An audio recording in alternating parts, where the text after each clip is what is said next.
Welcome to Jason's Sports Show. Today, we'll be covering the NBA. I was going to do an NFL playoff show, but I think doing talking more about the NBA, talking about who's doing really well right now, who is leading the divisions, because we are a quarter way into the season already. So let's talk about the West first.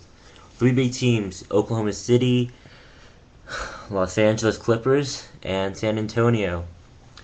Of course, San Antonio and Oklahoma City are doing well, but the big surprise is the Clippers. Great bench and a lot of great play from them. Chris Paul is an MVP candidate. He's doing very well. Blake Griffin, DeAndre Jordan are scoring more often now. Caron Butler was at a game on Sunday night, and Caron Butler scored 29 points, including 15 in the first quarter.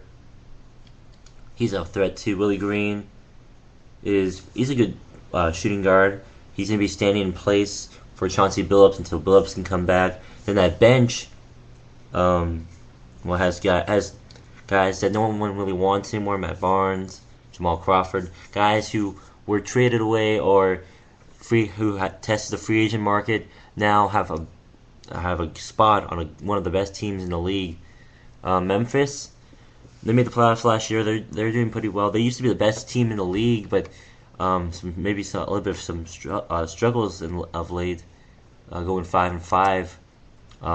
More recently, Golden State, another big surprise. A lot of people did not believe that they had the strength or the power to make the playoffs, but right now they're making a good case for themselves.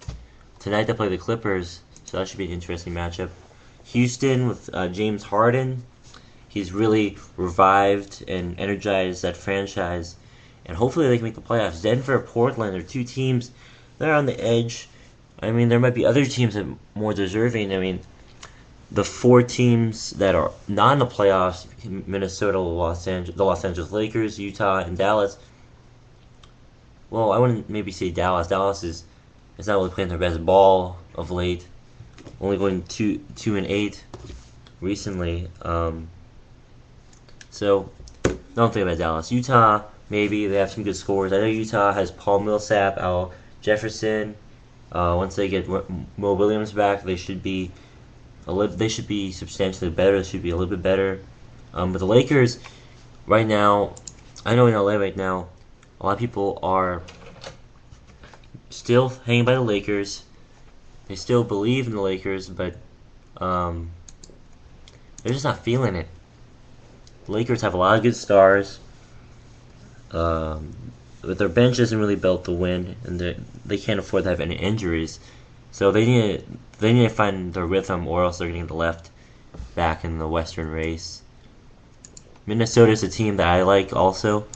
Minnesota has more. They have all their stars back, but they're getting there. They're getting to the point where they can start winning games. But I mean, they just need to get a winning streak together and maybe get into the 8th or 7th spot later this season, and just have a steady rhythm of winning 2 games, maybe losing 1, going on a little bit winning streak, going on maybe a losing streak, just to keep them in that race, so that when spring rolls around and the playoff time, season ends, that they're sitting pretty, hopefully at the 7th or 8th spot.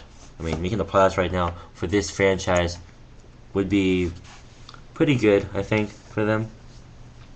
But moving on to the East, Miami, of course, on top. New York, Atlanta.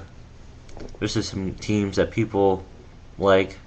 New York is doing really well. I think New York might be the first seed, but I mean, Miami is still in that group of teams. It's the only team in the East that hasn't lost double-digit games. So we'll have to see where they go from there. Indiana, Chicago, 2 teams in the Central.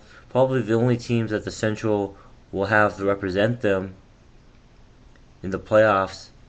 Unless Milwaukee can keep their steady streak of winning games up, but no one really knows. Brooklyn, who fired Avery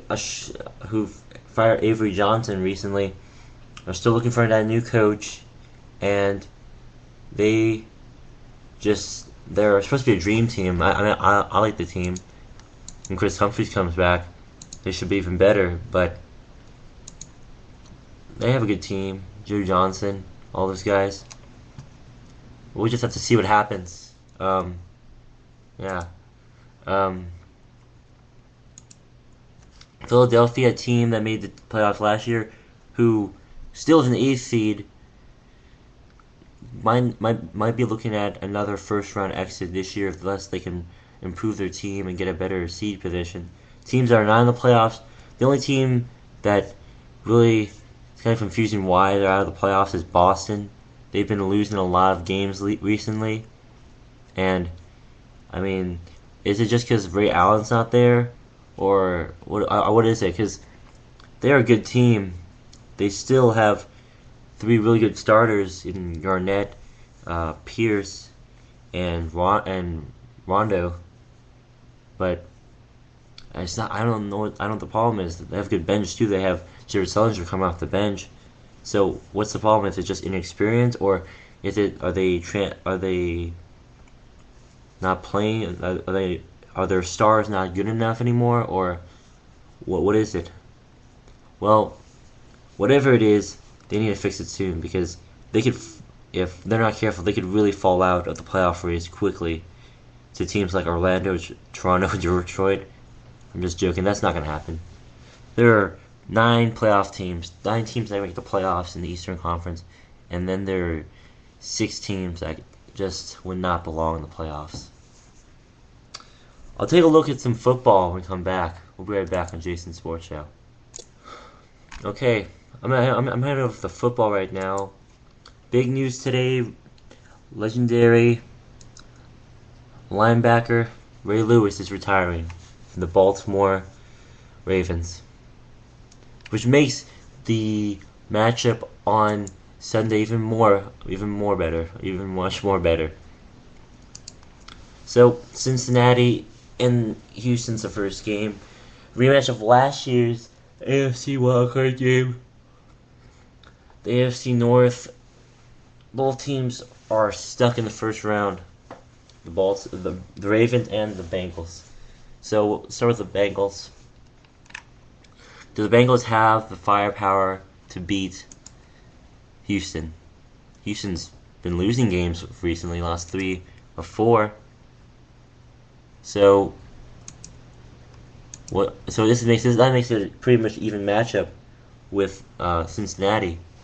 Now, I don't really see Andy Dalton, AJ Green, and Green Ellis destroying the Houston defense, but they can keep it competitive. In my opinion, it's going to be 28-24. That's the score. Houston it won't be Houston. It'll be more credit to Cincinnati. Cincinnati will probably get to a 14 or 17-0 advantage. Houston battles back. Cincinnati scores that last touchdown in the third quarter, goes into the fourth quarter up by a score like 24-17, 24-10, even 24-7, and Houston just battles back. That's what I think is going to happen. I think Houston still deserves a chance to play in that divisional round. So, like last year, play in that divisional round. But Houston will have to still work for it. They can't just be lazy and assume that they're going to win, because you never know what could happen. The night game, the primetime game on Saturday night, it's a rematch from Week 17. Adrian Peterson and the Vikings take on Aaron Rodgers and the Packers. Christian Ponder still trying to prove that he's a quarterback. He's the quarterback that the Vikings need. Will they have a pretty big challenge ahead of them in facing the Packers. Packers are the better team, yet they didn't get the first round bye, which went to Atlanta and San Francisco. Packers win this game because they're playing at Lambeau. If the Packers don't win this game, it's because their run defense because Adrian Peterson will have another 200-yard game, and they'll just take down the Packers. It'll be a score if, assuming that Green Bay wins, it'll be not a blowout, but at least a 2-touchdown win, like 34-20 or like 24-10. The Vikings win, it'll be like a field goal or a touchdown, so 33-30 or like 33-26. That's all I can really give you, because I think Green Bay will win this game. I don't really see. I mean, Minnesota, don't get me wrong, they've played great football the last few weeks, and they've really proven to the whole NFL that they deserve a playoff spot. But the Packers have more history, and the Vikings haven't won in Green Bay since like 2009, when a guy, maybe a legend, named Brett Favre was under center for them. Another game, it's the Battle of Baltimore, Indiana, and the Colts, who used to play in Baltimore, will take on the Ravens. It's going to be a huge emotional game. If the Ravens don't win, it's Ray Lewis's last game, and he can go home. He can say goodbye to the fans at home, and that'll be the end of it. But if they do win, they'll be facing, I think they're facing New England? No, Denver. I think they're facing Denver, yeah. But they faced Denver, and they probably would lose to Denver. They did lose to Denver earlier this year. They got blown out, so now that's when Ray Lewis would say goodbye in Denver. But it's gonna be a tough matchup. Baltimore's getting all their they're getting all their guys back on defense, and it's gonna be the passing game will be more dangerous, obviously, than the running game. So they need to have their best cornerbacks and defensive backs playing this game. Joe Flacco, well, I think he's injured. I think he's coming back for this game, though. Will have to play very well if they want to make it to the next round. Ray Lewis is a great player. I think everyone in the NFL can agree on that. He's a great player, but does he have enough? Can he give that inspirational speech to the Baltimore Ravens to give them one more game, and maybe after that game to the AFC Championship, just like last year? I think Baltimore wins this game 17-10, but in a blowout situation, in a barn burner, probably 34-30. I don't see Indiana winning this game. They're a young team. Give them another year before they win a playoff game.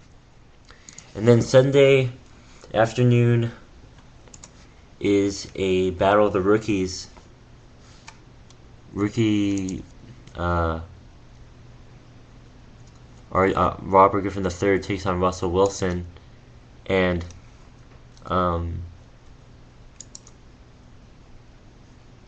it's going to be hard to decide this game. I mean, both teams have played great. I think the Seahawks play in the harder division because they played the 49ers and they beat them pretty badly. RG3 also is a great player, but both these guys have similar playing styles. They're running quarterbacks. RG3 has gotten a few injuries. We'll see who wins. Both the defenses need to be great. I think Seattle has a great defense. But Seahawks, this game would be totally different if this was being played in Seattle. It would be way different. But it's not. It's being played in Washington. And that's going to be a huge effect to see if the Washington crowd can take out the Seattle. Can take them out. Actually act as the 12th man to the Redskins and hopefully win that game. So they come down to running. Marshawn Lynch versus Adam Morrison. I think Adam Morrison will actually win that matchup, despite Marshawn Lynch being a pretty good running back on his own. Washington wins this game 24-20. I think a last-minute drive by RG3 or Russell Wilson will try to make a last-minute drive, probably get intercepted, maybe. But I see Washington win this game. If you have any other opinions, you can message me on here. Maybe you can comment on the video. But those are my playoff picks for this week, and I hope you guys like it. Enjoy your day. Be sure to watch the game tonight, Clippers and Warriors. That should be interesting. And thank you for listening.